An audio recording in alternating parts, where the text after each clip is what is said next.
this is Amy Peterson from Expat TV, and today I wanted to talk about a topic that's a little bit challenging for some of you out there, but hear me out. We're going to talk about perfectionism when you move overseas. As a former perfectionist myself, I had these tendencies with moving, work, whatever it was, right, that I wanted to get it right. I wanted it to be perfect. I wanted to have all the information and all those sort of things. And I wanted to have it ready before anything happened because I didn't want to look like a failure. And if this resonates with you at all, or you may have a partner or a friend who needs to hear this video, so hear me out. When someone goes into perfectionist state, and this is something I found out years later, and I've been doing it for way too long, and I'm a little bit embarrassed to admit it, but hey, if it helps anyone out there, I'm happy to be transparent and share it with you. Perfectionism doesn't mean having high standards. Perfectionism actually means having no standards at all. Because if you think about it, right, if you're an absolute perfectionist, then everything has to be perfect at all times to be good or approved or functioning in your world.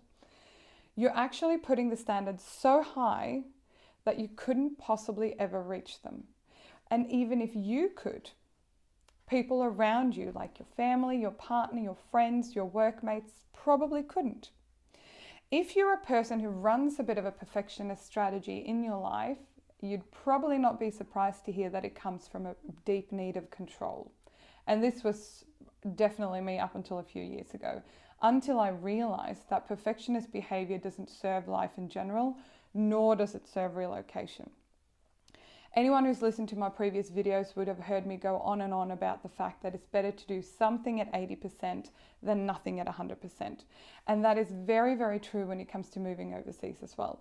So how perfectionism can play out and what I've noticed in myself and previous clients that I worked with are a couple of things. One, you either procrastinate for so long because you want to get it right, and it actually means you never get moving.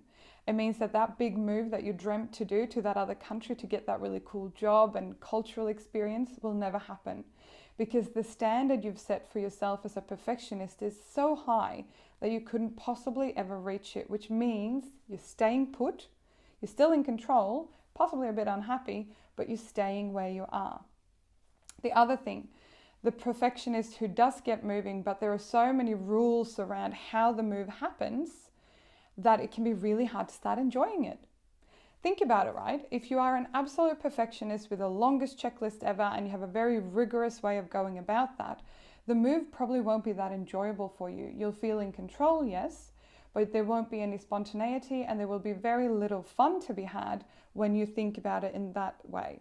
Because let's face it, the only certain thing when it comes to moving overseas is that things are going to change all the time. Your flights are going to be missed, things are going to be late. The moves are not going to come on the day that you do.